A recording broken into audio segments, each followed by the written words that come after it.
아멘. 할렐루야.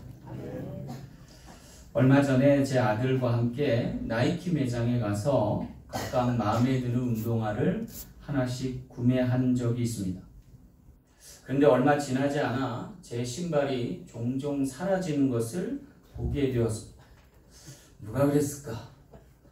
알고 봤더니 제 아들 녀석이 학교 갈 때 몰래 신고 가는 거예요. 아마도 자기가 산 신발보다 제 산 신발이 더 좋아 보였던 모양입니다. 자기 신을 놔두고 제 신을 신고 학교에 간 거예요. 근데 잘못 안타까움도 있었지만 한마디 해주고도 싶었지만 어느새 우리 아이가 커서 저하고 신발을 같이 신는구나 라는 생각을 하니까 기분 나쁘진 않았습니다. 그래서 한마디 건네는 것 대신에 매장에 가서 다시 다른 신을 하나 사 신었습니다. 비록 돈은 더 들었지만 저는 새 신을 하나 또 사서 신어서 좋았고 제 아들은 신발이 2개가 되어서 좋았던 날. 그러고 보니까 이 나이키 신발에 얽힌 옛일이 생각이 났습니다. 저 어렸을 때만 해도 나이키는 보통 신발이 아니었습니다. 부의 상징이라 할 수 있는 심벌이 되어서 어린 아이들에게는 꼭 갖고 싶은 로망이 되는 신발이었습니다. 다른 친구들이 신발을 신고 자랑하는 걸 보고 너무 셈이 나가지고 어머니를 조른 적이 있어요. 제발 사달라고. 근데 좀 가난했던 형편에 막내 아들의 무리한 부탁일지라도 어머님이 조금 당혹스러워 하셨던 것 같아요. 근데 얼마 지나지 않아서 저희 집에 나이키 신발이 왔어요. 알고 봤더니 저희 외삼촌께서 어머니의 부탁을 받고 하나 사주신 거예요. 그날 제 생에 가장 기뻤던 날이 아닐까 싶습니다. 그걸 신고 학교에 갈 생각을 하니까 밤에 잠도 안 오더라고요. 근데 아침에 신을 신고 문제가 있음을 발견했습니다.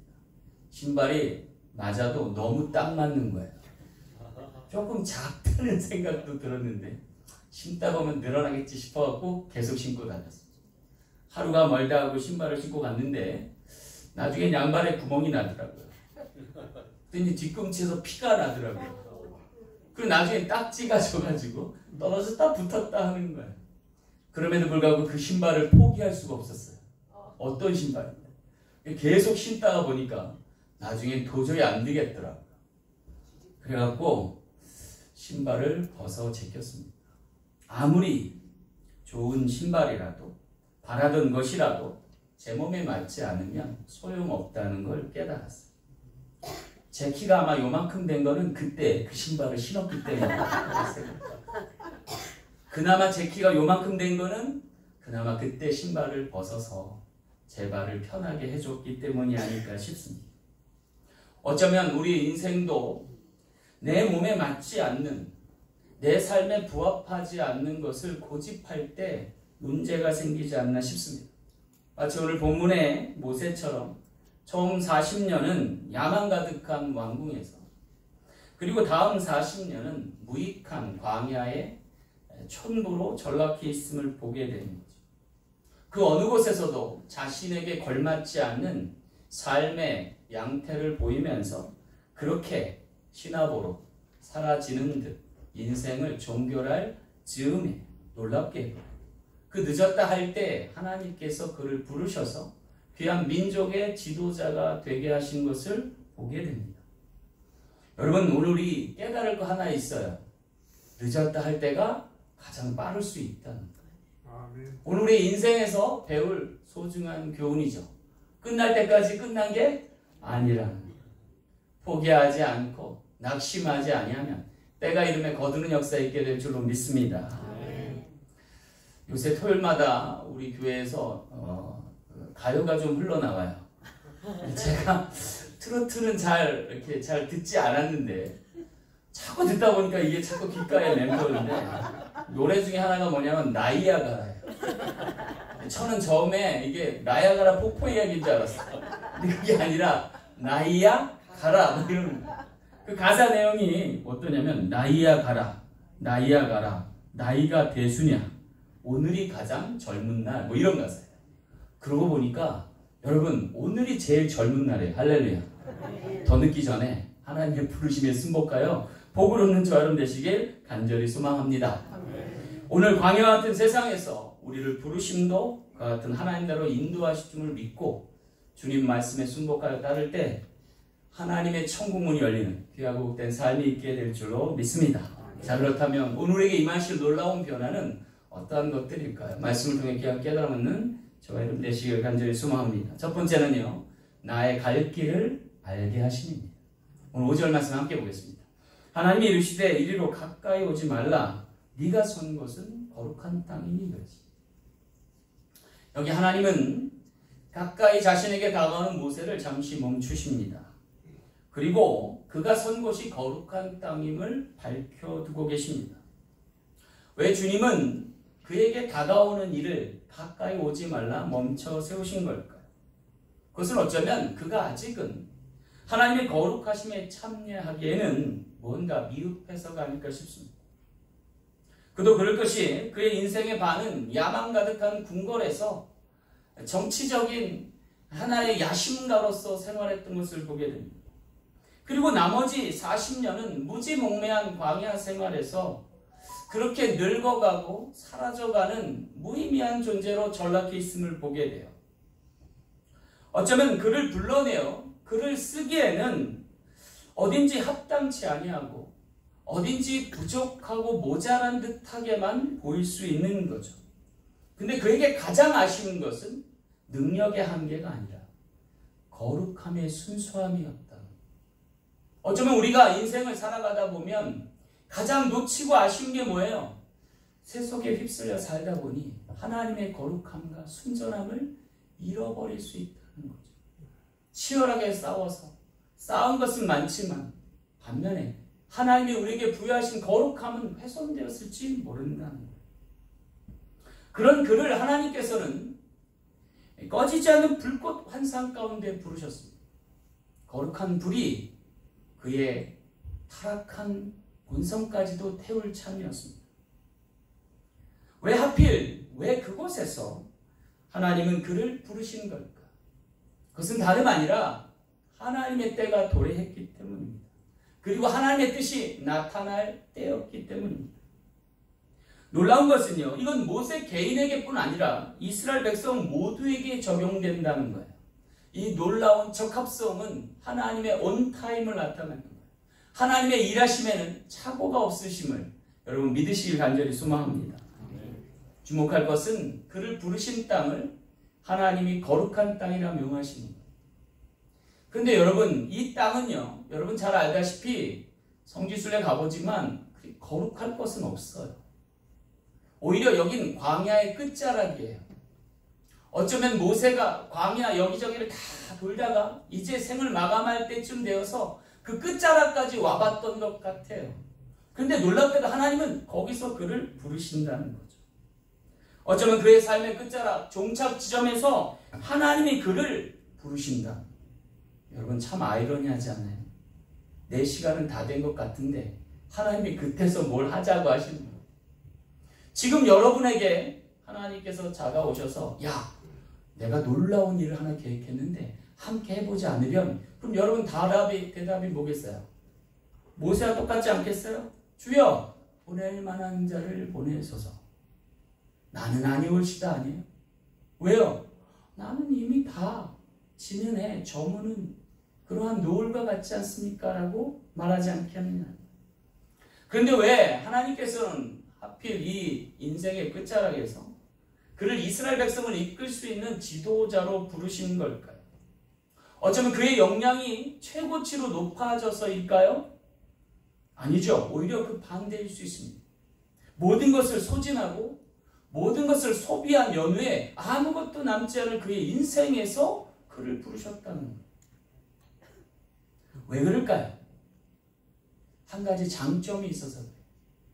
더는 자신을 과신하거나 맹신하지 않을 상태였기 때문입니다. 오히려 자기를 부인하고 하나님 말씀하신 대로 따라갈 수 있는 여지 있는 시간대이기 때문입니다. 비로소 자기를 부인하고 자기 십자가를 지고 주의 말씀을 듣고 따를 수 있는 적합한 시기가 도래하는 거예요. 내 힘이 다 소진되었을 때, 내가 아무것도 아니라 그때가 하나님 쓰실 때라는 거예요. 놀랍지 않습니까, 여러분? 광야의 끝자락에 더는 갈 곳 없는 지점에서, 그의 삶의 바닥이에요. 더는 내려갈 곳 없는 상황에서 그를 부르셨다는 거예요. 더 놀라운 것은요, 그 지점에서 하나님이 한 가지를 더 요구하세요. 뭐냐면 네 발에서 신을 벗으라는 거예요. 그조차도 높은다는 거예요. 더 낮아져야 한다는 거예요. 1cm라도 낮추길 원하셔요. 그래서 네 발에서 신을 벗으라. 그렇지 않으면 하나님의 이 일을, 사역을 감당할 수 없다. 여러분 기억하세요. 하나님 우리를 얼마나 낮춰서 사용하시는지. 왜 그러실까요? 그래, 하나님의 크심을 나타낼 수 있는. 아멘. 여러분 이 대목이 굉장히 중요해요. 이 작은 차이 1도를 낮춰야 끓는 점이 되는 거예요. 내 힘으로 살아왔다라고 자부할 인생을 하나님 쓰시는 바가 없어요. 오히려 나는 아닙니다, 저는 부족합니다 라고 하는 사람을 하나님 들어 사용하셨어요. 그의 약함이 도리어 강함 되게 하시고, 그의 가난함이 부유함 되게 하시고, 하나님이 쓰시기에 적합한 이로 변화시켜 주신다는 거예요. 그러니 주님을 믿고 나아갈 수 있는 저와 되실 간절히 소망합니다. 아멘. 그 지점이 바로 우리가 거듭날 지점이에요. 아멘. 변화될 변곡점이 있는 거죠. 그래서 하나님이 합당히 쓰실 때 놀라운 역사가 기적같이 일어날 줄로 믿습니다. 여러분 하나님이 쓰시는 사람의 몇몇을 성경을 통해 보세요. 모두가 하나같이 자기를 부인하고 자기 십자가 질 사람들이었음을 보게 되죠. 그를 통해서 하나님을 전적으로 절대적으로 신뢰하고 믿고 의지하며 따를 사람을 하나님이 크게 쓰신다는 거예요. 따라서 여러분 우리가 믿음을 갖고 포기치 않으면, 끝날 때까지 끝난 것이 아님을 알고 믿고 따르면 놀라운 역사를 보게 될 줄 믿습니다. 갈라디아서 6장 7절 말씀에도 우리가 선을 행하되 낙심하지 말지니 포기하지 아니하며 때가 이름에 거두리라 하셨습니다. 선하신 하나님의 뜻을 알고 그의 신실하심을 믿고 낙심하지 않고 포기하지 않지, 때가 이름에 귀한 것을 거둘 수 있는 우리 모든 지체 되시고 하나님께 영광 돌릴 수 있는 우리 사랑 장로교의 모든 지체 되시길 간절히 축원합니다. 두 번째 변화는요, 나의 나됨을 알게 하심입니다. 오늘 6절 말씀 함께 볼게요. 또 이르시되 나는 내 조상의 하나님이니 아브라함의 하나님, 이삭의 하나님, 야곱의 하나님이니라 그랬습니다. 여기 먼 여정의 출발 지점에서 하나님은 모세를 부르시며 감사하게도 자신이 누구인지를 알려주시는 거예요. 이것은 하나님의 하나님 되심을 폭로하는 순간입니다. 사실 여러분, 신적인 존재는 우리와 사실 맥을 다할 곳이 없어요. 우리는 신의 존재를 또 도움을 필요로 하지만 신의 존재는 우리가 필요치 않을 수도 있어요. 그럼에도 불구하고 자신의 하나님됨을 나타내시고 폭로하시면서 우리를 맞아주시는 것은요, 상당히 감사한 일이에요.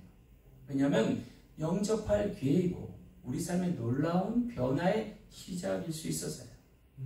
근데 여기 감사한 것은 하나님이 자신을 드러내시는데 놀랍게도 하나님이 택하신 사람들의 이름이 언급되고 있는 거예요. 그래서 아브라함의 하나님, 이삭의 하나님, 야곱의 하나님임을 밝혀주는 거예요. 이것은 어쩌면 하나님께서 그의 하나님됨을 나타내심에도 불구하고 놀랍게도 인간들의 눈높이에 맞춰서 그와 함께 동행하는 여정이었음을 알리시는 거예요. 그래서 아브라함은 아브라함대로, 이삭은 이삭대로, 야곱은 야곱대로 맞추어서 그의 인생의 향방을 주관하셨던 하나님임을 소개하고 있는 거죠. 그런데 여러분, 우리가 언뜻 보기에는 아브라함도 다르고 이삭도 다르고 야곱도 다른데 그럼 내가 믿는 하나님도 다른가? 뭐 이렇게 생각할 수 있어요. 근데 여기에 놀랍게도 공통된 것은 이 아브라함과 이삭과 야곱은요, 족장 시대를 대표하는 사람들이에요. 그리고 이들은 하나같이 하나님의 자녀됨을 나타내는 사람들. 근데 놀랍게도 그들에게 대하여서는요, 하나님이 신을 벗으라는 얘기를 한 적은 없어요. 근데 오늘 모세에게는 이상하리 많지 네 발에서 신을 벗으라고 요구하십니다. 왜 그럴까? 그것은 바로 모세는 하나님의 종으로 부르셨기 때문에 사환으로 이끄셨기 때문이다. 그에 관한 말씀이 히브리서 3장 5절 말씀에 나와요. 또한 모세는 장래에 말할 것을 증언하기 위하여 하나님의 온 집에서 종으로서 신실하였고 그리스도는 하나님의 집을 맡은 아들로서 그와 같이 하셨으니. 그래서 구약을 대표하는 이는 모세인데 그는 종으로 부르신 거고 그의 백성을 대표할 하나님의 사환이었던 거죠. 반면에 예수 그리스도는 모든 하나님의 자녀를 대표할 하나님의 아들로서 등극하심을 보게 되는 거죠. 근데 놀랍게도요, 종에게 있어서 요구되는 게 있어요. 그건 뭐냐면 신을 벗으라 하는 거예요. 여러분, 예전에 하인들 혹은 노비들을 보셨나요? 이렇다 신발이 없었대요. 그리고 그 종들의 역할은 뭐냐면 주인의 신을 들어서 옮겨서 바로 신게 해주는 사람입니다. 그래서 세례 요한이 예수님이 요단강가에 세례 받으심을 보고 또 많은 제자들이 그에게 왜 예수님에 대해서 그렇게 깍듯하게 하냐고 물으니까 자신을 소개할 때 나는 주의 신들매도 감당하기 어려운 사람이라고 얘기했죠. 그런 요한에 대해서 주님이 뭐라 해요? 지상에서는 가장 큰 자요, 천국에서는 가장 작은 자라고 인쳐주시기까지 했어요. 여기 나는 그의 신들매도 감당치 못할 자라는 세례 요한의 고백과 같이 모세는 자신에게서 신을 벗으라는 하나님의 요구에 온전히 순종하는 것을 보게 됩니다. 그러나 여러분, 여기 종이 된다는 것에 너무 거부감을 갖지 마세요. 우리가 모실 주인이 누구냐에 따라서 그냥 종이 아니에요. 여러분, 대통령을 모시면요, 비서관에 불과하죠. 근데 비서관의 직급이 얼마 되는 줄 아세요? 비서실장이 아니라 비서관, 그 밑에 있는 사람이 공무원 4급에 해당돼요. 고시를 보지 않으면 안 돼요. 같은 종이라도 누구를 모시냐에 따라서 전혀 다릅니다. 하물며 우리가 하나님을 모시게 되면 놀라운 변화 있게 될 줄로 믿습니다. 여러분, 그래서 하나님의 직임과 직분은 놀라운 은총의 방편이에요. 믿고 의지하며 순복하면 큰 복이 저와 여러분에게 임하게 되실 줄 믿습니다. 여기 모세는요, 자신의 자신됨이 자기에게 있지 않음을 그 순간 깨달았고 하나님께 있음을 알고 믿고 의뢰케 되었으며 그를 믿고 따를 때 놀라운 기적의 현장의 주역됨을 알게 되었던 것이죠. 오늘 우리에게도 그와 같은 놀라운 은총이 있기를 간절히 소망합니다. 모세에게 베푸셨던 놀라운 은총이 오늘 우리 삶 가운데도 나타날 줄 믿습니다. 5달란트와 2달란트 받았던 처럼 착하고 충성되어 믿음으로 감당하면 하나님의 더 나은 것으로, 더 풍족한 것으로 역사하사 하나님의 큰 그릇이 되는 귀한 종들 될 줄로 믿습니다. 그래 우리 사랑 장로교회가 하나님 앞에 크게 드려 쓰임받길 원하고 자신을 부인하고 자기 십자가 지고 주님 따를 때 놀라운 주의 나라의 은총에 참여하는 모든 지체될 줄로 믿습니다. 마지막 세 번째 변화는 나의 살 곳을 알게 하심입니다. 오늘 8절 말씀 볼게요. 내가 내려가서 그들을 애굽인의 손에서 건져내고 그들을 그 땅에서 인도하여 가나안 지방에 데려가려 하노라. 여기 끝으로 하나님은 모세를 부르시면서 그가 마침내 도달해야 될 행선지를 가르쳐 주십니다. 그것은 다름 아니라 가나안 땅이었습니다. 그가 살고 있는 광야였고 그는 애굽으로부터 나왔습니다. 그런데 그 여정을 이제 그로 하여금 답습하여서 애굽에 있는 이스라엘 백성들을 구출하고 광야로 이끌어서 하나님과 언약을 맺고 그리고 그들을 가나안 땅에 들여 보내시겠다는 거죠. 그런데 그 세월이 좀 길어졌어요. 사흘이면 갈 길을 무려 40년을 배회하게 되죠. 그런데도 감사할 게 있어요. 뭐냐면 그가 신은 신발이 헤어지지 않는 거예요. 달아 없어지지 않는 거예요. 놀라운 기적이죠. 하나님이 함께 하시지 않으면 아니 될 일이죠. 그리고 그 40년 동안 매일 아침 먹을 것을 내려주셔요. 가끔 고기도 허락하셔요. 구름기둥과 불기둥으로 인도하셔요. 갈 곳을 모르고 향방을 모를 때 하나님이 인도자 되어주시고 낮에는 뜨거운 햇볕을 가려주시고 밤에 추위와 살기 어린 그러한 추위에 온기를 더하심을 경험하게 돼요. 더 놀라운 것은 이 40년 동안 그의 눈이 흐려지지 않고 그의 기력이 쇠하지 아니함을 알게 돼요. 마치 시간이 정지되어 있는 것 같은, 그래서 아무 생활에 문제가 없는 놀라운 방편으로 인도하셨음을 보게 되죠. 이것이 무엇을 얘기하냐요? 오늘 우리에게 주신 사명이 있고 소명이 있는 한 우리의 눈이 흐려지지 않고 기력이 쇠해지지 아니하는 놀라운 체험을 하게 된다. 특별히 여러분 노년에 이르신 분 이거 기억하세요. 여러분이 주의 일을 붙들고 주님 명하신 걸 따르면 시간이 멈춰질 줄 믿습니다. 우리 신만수 목사님 작년에 멕시코를 7번 갔다 오셨어요. 한국에도 한 달간 다녀오셨어요. 저분의 연세가 95세 때 일입니다. 놀라운 일이에요. 왜요? 하나님의 일을, 사역을, 사명으로 감당하십니다. 여러분 믿으십니까? 아멘. 아브라함이 175세까지 늙지 아니하는 회춘하는 역사가 있었어요. 왜요? 하나님의 소명을 다하기 때문입니다. 그럴 때 하나님께서는 마침내 우리를 가나안 땅으로 이끄실 줄 믿습니다. 우리의 행성지와 목적지가 이 땅이 아님을 기억하시기 바랍니다. 이 땅은요 지나갈 곳이지 우리가 머물 곳 아니고 살아갈 곳 아님을 여러분 기억하시길 간절히 소망합니다. 어쩌면 우리의 삶은 텐트의 삶일지 몰라요. 장막의 삶이에요.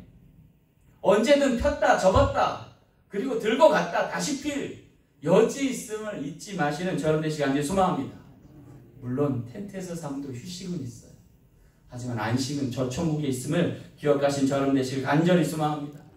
우리가 신을 벗고 안식을 누릴 만한 곳은 저 천국임을 기억하셔서 푸른 초장 쉴 만한 물가로 인도하시는 선한 목자 되신 주님 따를 수 있는 저런 되시길 간절히 소망합니다. 여러분 여기 하나님께서 그의 신을 벗으라고 명하신 이유가 뭘까요? 그것은 하나님의 임재와 동행을 약속하십니다. 한마디로 목자 되어 주시겠다고 하는 약속인 것입니다.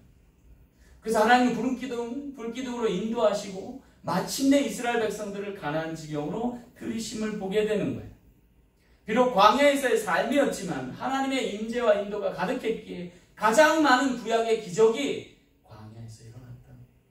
하나님이 그들을 떠나지 아니하시고 그들을 보호하시고 감찰하시고 가나안 지경까지 인도하셨음을 믿고 우리의 신발이 다하지 아니함을 믿고 주님 앞에 전려갈 수 있는 저여러분 되시길 간절히 소망합니다. 여러분 우리가 신을 벗은 날이 있습니다. 언제일까요? 은퇴하는 날일까요? 공교롭게도 우리가 신을 벗을 때는요 휴식과 안식과 깊은 관련을 맺고 있습니다. 우리가요 여행을 가서 백사장, 바닷가, 모래사장을 걸을 때 우리는 신을 벗습니다. 그곳에서 다시금 세계를 지으시고 만물을 다스리시는 하나님의 임재를 경험하면서 휴식을 취할 수 있습니다. 또 우리가 밖에 나갔다가 집에 들어올 때 신을 벗습니다. 옷을 갈아입고 그리고 목욕을 할 수 있는 상태로 돌입하게 되죠. 세 번째 우리는 씻기 위해 목욕탕에 들어갈 때 신을 벗습니다. 깨끗하고 거룩함으로 참여할 때입니다. 그리고 마지막 우리가 잠자리에 들기 위해 또한 침대로 갈 때 신을 벗습니다. 모든 것을 내려놓고 잠을 청할 때입니다. 우리 인생은 맨발로 태어나서 맨발로 돌아가는 인생일지 모릅니다. 공술의 공수거와 같은 이치입니다. 그야말로 잠시 신을 신다가 결국은 신을 벗고 맨발로 돌아가는 여정일지 모릅니다. 문제는 우리가 본향으로 고향집으로 돌아갈 때 신발이 없어졌다면 어쩌나 싶은 것은 우리의 그러한 과도한 근심일지 모릅니다. 우리가 걱정하지 말아야 될 것은 하나님께서는 품꾼의 하나를 자처할 우리 탕자를 기쁘게 맞아주신다는 거예요. 아직 상고가 먼데 버선발로 달려와 허그하고 입을 맞추며 그에게 새 신을 신겨주시는 하나님과 같아서입니다. 그에게 새 옷을 입히시고 손에 가락지를 끼우시고 살찐 송아지를 잡아 잔치하실 리가 우리 하나님 아버지심을 믿는 저와 여러분 되시길 간절히 소망합니다. 우리에게 기억할 것이 하나 있습니다. 우리가 그렇게 주님을 영접하기까지 십자가에 달리신 예수님은 신을 벗으셔야 했다는 것입니다. 그 은혜를 잊지 않고 살아간다면 오늘 합력하여 선을 이신 하나님의 은혜에 참여하는 우리 모든 지체 될 줄로 믿습니다. 말씀을 맺겠습니다. 에드윈 마크햄의 글 중에 행복한 사람의 구두라는 내용의 글이 있습니다. 그것에 보면 어느 날 한 임금이 큰 병에 걸리게 되었답니다. 용한 의사의 처방전을 따라봐도 병에 호전이 되지 않습니다. 그래서 이 임금이 선지자를 불러서 혹시나 자기의 병이 나을 수 있는 방법이 있으면 알려달라 합니다. 근데 그 선지자가 말하기를 행복한 사람의 신을 얻어다 신으십시오. 그러면 병이 나을 것 같습니다. 라고 조언합니다. 그래서 임금님은 사방팔방으로 신하들을 풀어서 행복한 사람의 신을 찾아오라 합니다. 그래서 마침내 신하들이 산 넘고 물 건너 바다 건너서 한 사람을 찾았습니다. 그의 행복한 삶을 보고 그에게 정중히 부탁했습니다. 우리 임금이 중병에 걸렸으니 당신의 신발을 좀 벗어주면 안 되겠습니까? 그때 그 사람이 대답합니다. 미안합니다. 나는 신발이 없습니다. 라고 답하더랍니다. 여러분, 행복은 사람을 풀어 구두를 찾아오게끔 하는 것이 아닐 수 있습니다. 오히려 지금 신고 있는 나의 신발을 벗어줄 때일지 모르겠습니다. 벗어 맨발이 되었을 때, 생살이 되었을 때 있는 그들의 모습을 하나님이 영접해 주실 수도 있을 것입니다. 하나님은 어쩌면 우리 인간적인 껍질을 벗고 모든 욕심과 욕망을 내려놓고 우리의 맨발로 생살로 주님을 맞이하길 고대하실지 모릅니다. 그래서일까요? 주님은 최후의 만찬에서 제자들의 발에서 신을 벗기시고 닦으시며 그들의 젖은 발을 그의 수건으로 닦아내어 주셨습니다. 그것을 만류하던 베드로에게 이와 같이 하지 아니하면 내가 너와 상관이 없다 말씀하시기까지 하여 주셨습니다. 우리가 신을 벗고 겸손히 주 앞에 낮아질 때, 진정 상처투성에 굳은 산 맨발을 드러낼 때 주님은 그것을 닦아주시고 새 신으로 갈아 신겨주시며 하나님의 자녀로 망당히 맞아주실 줄 믿습니다. 오늘 우리의 삶이 주님과 함께 연동되어 살아갑니다. 주님과 함께 동행하여 승리할 수 있는 저와 여러분 되시길 간절히 소망합니다. 지난주에 거라지 세일을 하였습니다. 놀랍게도 제가 괜찮은 신발 3개를 15불에 샀습니다. 아주 저렴한 값으로 새 신과 같은 신을 샀는데 제가 바라던 디자인에 제게 꼭 맞는 신발이었습니다. 일주일 동안 너무 감사하면서 이것을 이모저모로 바꿔 신어가면서 잘 신고 있습니다. 아들에게 운동화를 하나 빼앗겼는데 하나님은 3개를 더해 주심을 보았습니다. 근데 이 신발을 거라지 셀에 도네이션 하신 분을 제가 알게 됐어요. 그런데요, 자신의 소중한 신발 3개 이상을 내놓고도 그분의 얼굴에 미소가 가득했습니다. 하나님 나라 귀한 성교에 소용될 수 있는 것만으로도 감사합니다. 또 하필 그 신발을 가진 분이 목사님이라는 것 때문에 그랬는지 몰라도 기뻐하시는 모습에 저 또한 미소 짓게 되었습니다. 나의 신을 벗고 하나님의 나눔에 동참하며 그 아름다운 사귐 속에 행복한 나날이 펼쳐지게 될 줄로 믿습니다.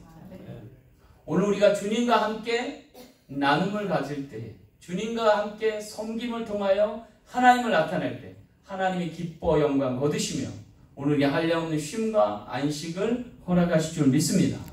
마태복음 11장 28절에 수고하고 무거운 짐진 자들아 다 내게로 오라. 내가 너희를 쉬게 하리라. 나는 마음이 온유하고 겸손하니 나의 멍에를 베고 내게 배우라. 그리하면 너의 마음이 쉼을 얻으리니 이는 내 멍에는 쉽고 내 짐은 가벼움이라 하셨습니다.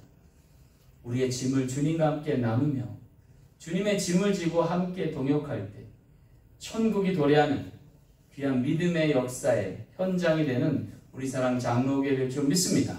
그 지체로 한 주간 승리하며 살아갈 수 있는 우리 모든 지체 되시길 간절히 축원합니다. 기도하겠습니다. 참 좋으신 아버지 하나님, 내 발에서 신을 벗고 주님의 신으로 갈아 신습니다. 주님과 동역하게 하시고 주님과 동행케 도와 주시되 하나님의 나라 지경을 허락하시며 주님을 영접하여 영생의 축복을 얻는 거룩한 지체들 되게 하여 주옵소서. 오늘 것 감사드리며 거룩하신 예수님 이름으로 간절히 기도하옵나이다. 아멘.